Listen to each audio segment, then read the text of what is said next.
Hello, hello, my friends. Looks like I am live on this glorious full moon in Aries evening. Oh my goodness, have you looked at the moon outside? It's huge in the sky. And I just had I guess, an auspicious experience. I just went to the store that is about a block from my house to get some water. And when I was pulling out, a coyote walked right in front of my car, very just kind of dun da da nonchalantly, like he owned the road. And it just felt really telling of the energy of tonight with the full moon in Aries. I think I said new moon earlier. I hope not. Anyway, full moon in Aries. I'm going to talk a little bit about the astrology that's connected specifically to the full moon, like the things that are aspecting specifically the full moon. I'm not going to go into everything that's going on with the whole chart because I just did that in the last video. So most of the astrology is similar with the exception of maybe a few degrees changes. So you can review the video that I did for the fall equinox and, coming into this first little part of fall here to get an idea of the main astrological energy signatures that are going on. But I really want to read some cards. I really want to do this activation here for us all. In case you're not noticing, but you probably are, there's a uplifted energy in the air tonight, a little bit of a feeling of ambitiousness, and that's an energy to be embraced. I feel like we're all ready to be turning a corner into a new cycle of experience right now. Summer's been intense for all of us. We do still have 5 planets retrograde.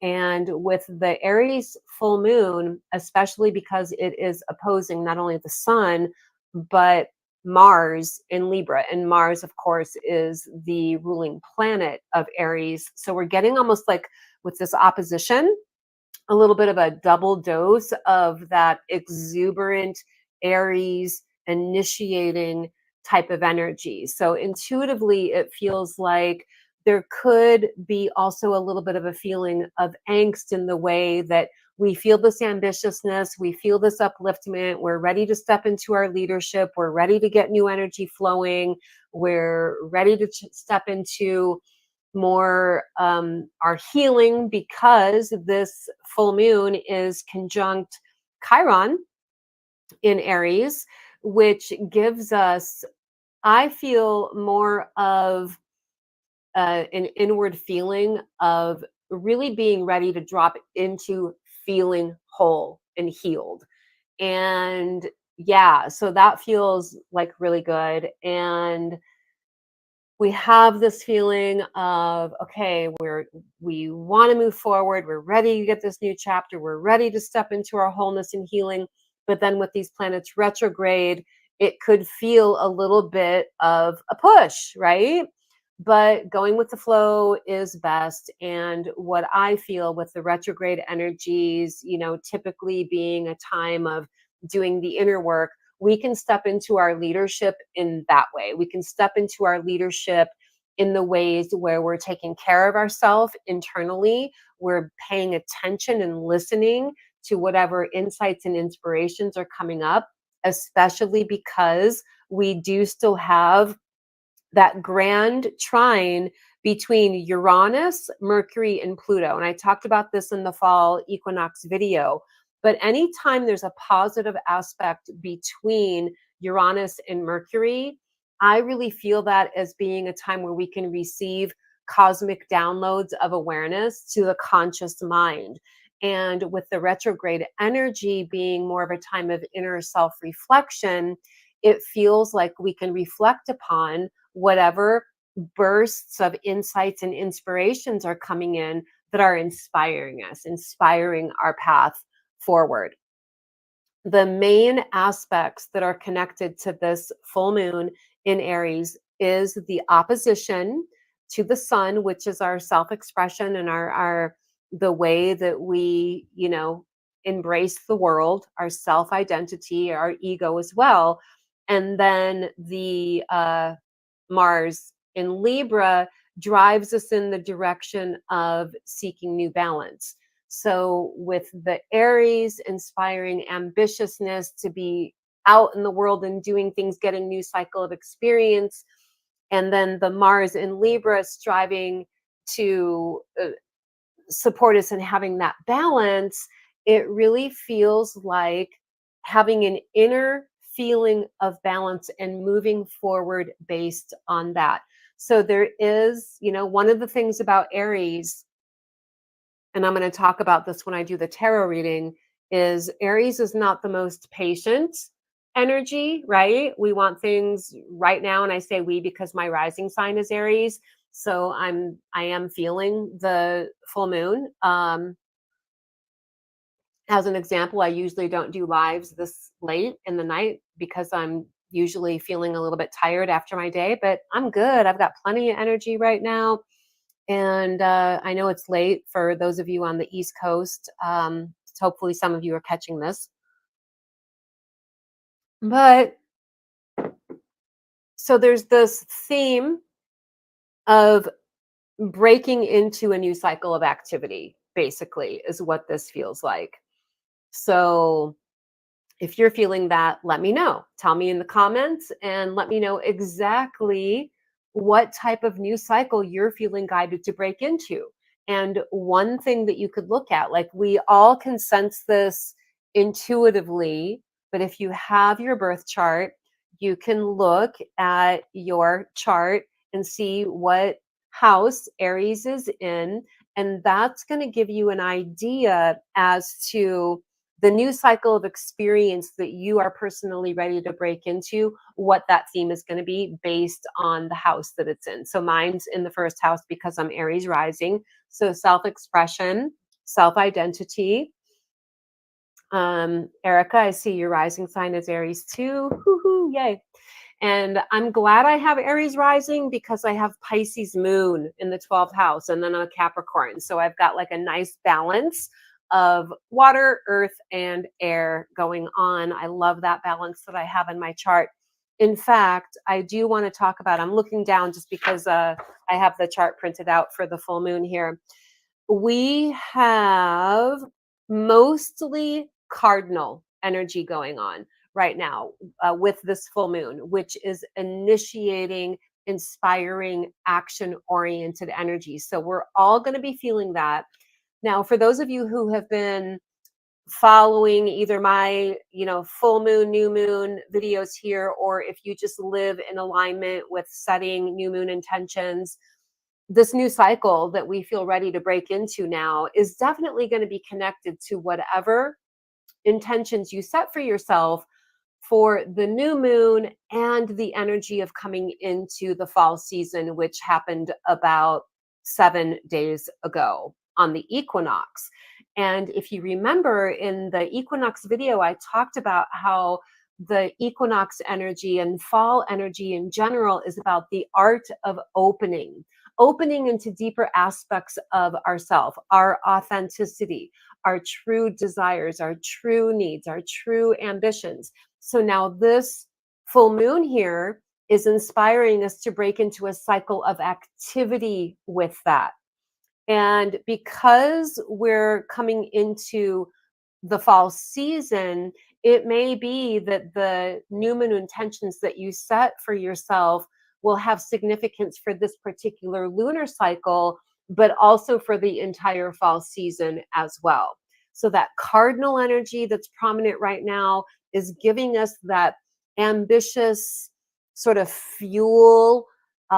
It feels to me like we're getting this unexpected push of renewal to bring us into this last part of the year here.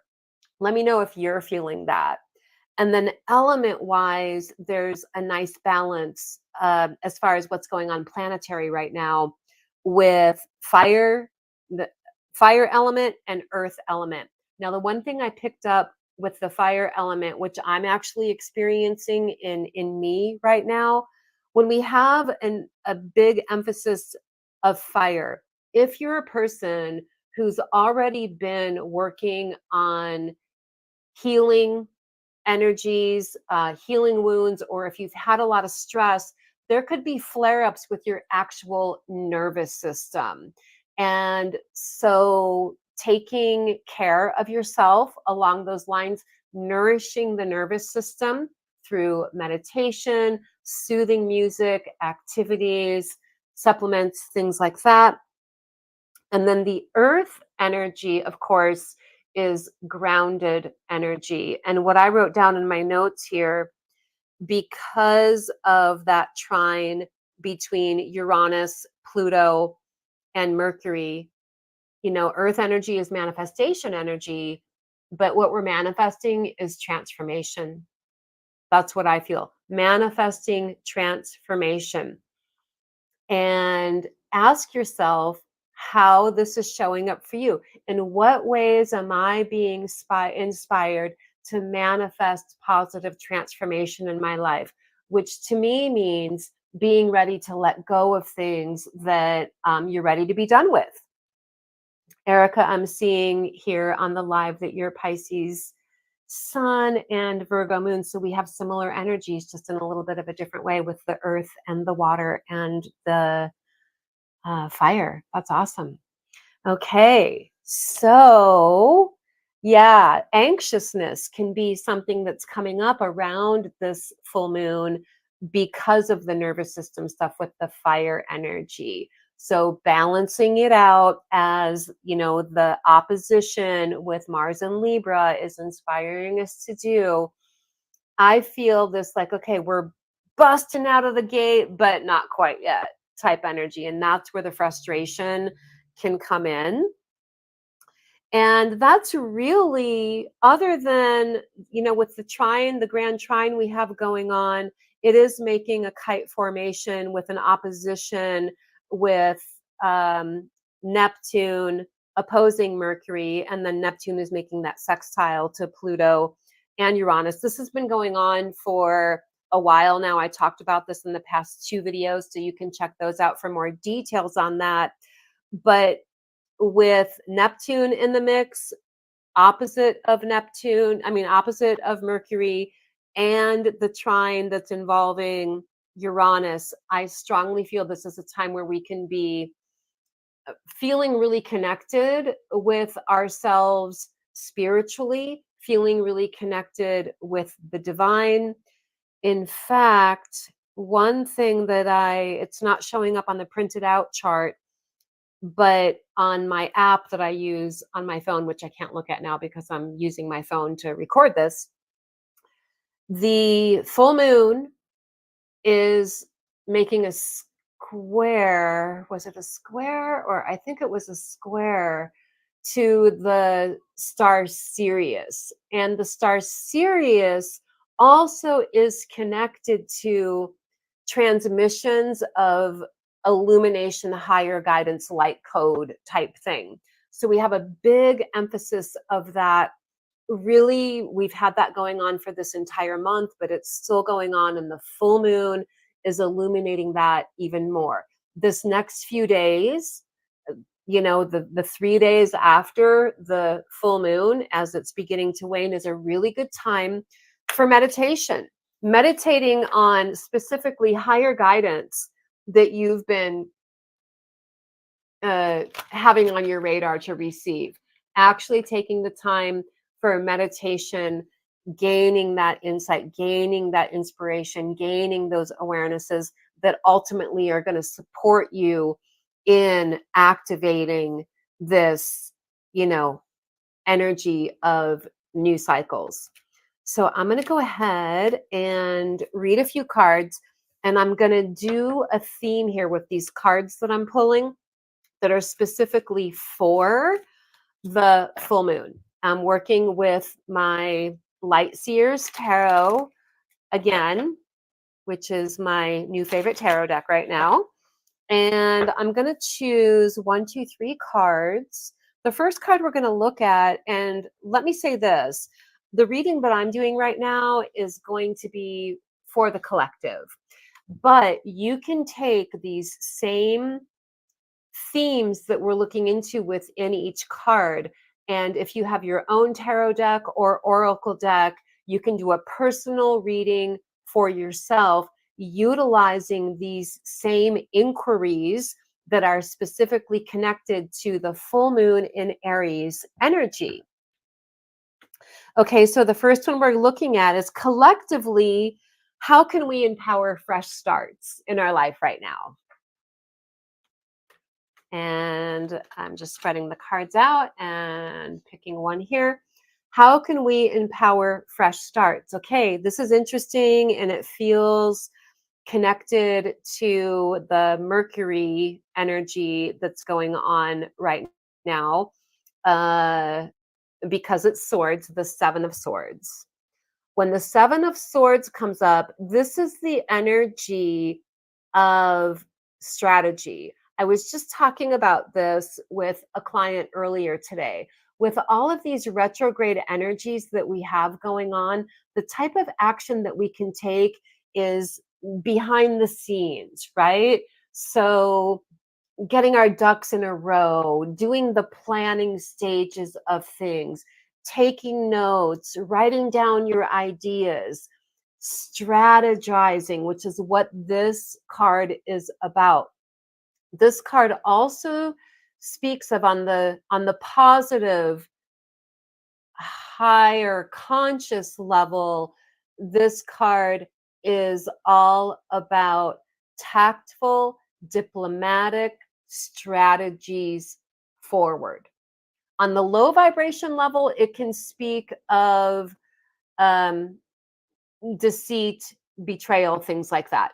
On the high vibration, using tact, diplomacy, and strategy in regard to whatever your fresh starts are. And when this card comes up, it often comes with a message to be really discerning about who you're sharing your goals with, your ideas with, and only sharing those things with people that you know for sure are going to support you in that, just to help preserve the energy. So as we're coming into empowering fresh starts in our lives, we're working on the foundation level right now with the ideas, the inspirations, the plans, and we're preserving the energy of it by keeping it a little bit contained, right? So think about how that might be significant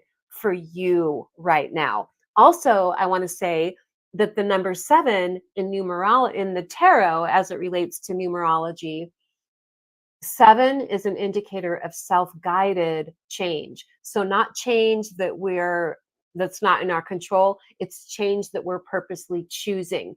And with the Aries full moon and all the other astrology that I mentioned, I feel like what's shifting, the self-guided change, is our point of view, our mindset, so to speak, because of what's going on with that grand trine. And in numerology, separate from the tarot, the card, the number 7, also is the number that has to do with esoteric studies, the occult, magic, the sacred mysteries in life. And so tapping into that again through meditation when it's swords, mental energy. And so the next card we're going to look at is how can we step into our leadership? Leadership is a big part of Aries energy. So how can we collectively step into our leadership right now? I'm picking a card right now. And it's the Temperance card, and it did show up reversed. Now, when the Temperance card shows up, this is typically the energy. It's funny because on a general level, the Temperance card is teachings about patience, which, as I talked about earlier, Aries is probably the least patient sign that there is. So when we're looking at how can I step into my leadership, I would say hold space. Don't push, don't force, Don't abandon your objectives because of being impatient if something isn't happening quick enough or soon enough. We want to have perseverance right now. Holding space, perseverance is the way to step into our leadership right now, and overriding an impulsiveness to not be patient. Aries can be impulsive, and you know, spontaneity is great. Impulsiveness can be more in the realm of haste, or uh, just based on instantaneous self gratification, which might not serve the long haul goals. So be aware of that as well. And then the last card we're going to look at collectively, what do we need to release? What do we need to release impatience around? So it's funny that that temperance card just came out. What do we need to release impatience around? It's things having to do with what we're manifesting, because it's the Nine of Pentacles that came up, and it did come up reversed. So the Nine of Pentacles is lavish manifestation, prosperity energy. It usually shows up when we have opportunities to shine in the many facets of our own unique skills, abilities, and utilizing them in ways that are supporting whatever our manifestation goals are. This card can be about actual financial prosperity. It's also about a return to health, or a continuation of physical health and well-being. It's definitely expansive growth energy in a manifestation realm. So when it comes up reversed in regard to what do we need to release impatience around, specifically, it's that whatever our manifestation goals are. What's your main manifestation goal? It could be outward things that you're wanting to manifest, a new job, new car, things like that. But it can be inward goals as well, of personal growth, self-development, creative projects. And especially with these energies that we have going on with the full moon in Aries, giving us that boost of wanting to start a fresh cycle of experience, but having those planets retrograde, it can bring that feeling of impatience. Again, we're raring to go, and we want it done yesterday. That's the Aries energy. But the reality is, we only have so much time in a day to put our energy into certain things. And we have to, again, the patience, it's not idly standing by and just waiting to see what life is going to bring to you. It's more like being methodical, right? Like being willing to create something one step at a time, one brick at a time, rather than expecting the entire house to be built in half a day. Right? Okay. So that's a little quick reading and energy awareness around this full moon. I'm wishing you all a blessed full moon energy. I'm going to be coming back on again for the new moon. And also, I want to remind you all that there's still 1 week left to sign up for my intuitive development master course that's happening online. It's an online course, and all the details are in the description below. I already put a link down there. You can click on that link and just read all the information about the course. And then, of course, there's super easy sign up if you feel that you want to go for that. I do only offer this course in the fall, and that's because fall is the best time energetically to work on honing your intuition. So if you miss out on this one, I'll be offering it again in the fall of 2024. But if you're a person who feels like you've been feeling called to really empower your intuition, which I consider to be the language of our soul, if you want to have a deeper connection with the language of your soul, or if you're an empath that's been struggling with your energetic sensitivities, we do address those types of things in this course. Or if you're a person who feels guided or called to some type of path of being of service as an intuitive coach or energy healing practitioner, this course definitely gives you the foundations that you would need for that. So check it out in the description below. All my love, guys, blessings, namaste, and I'm going to see you around the corner in the next video. Blessings.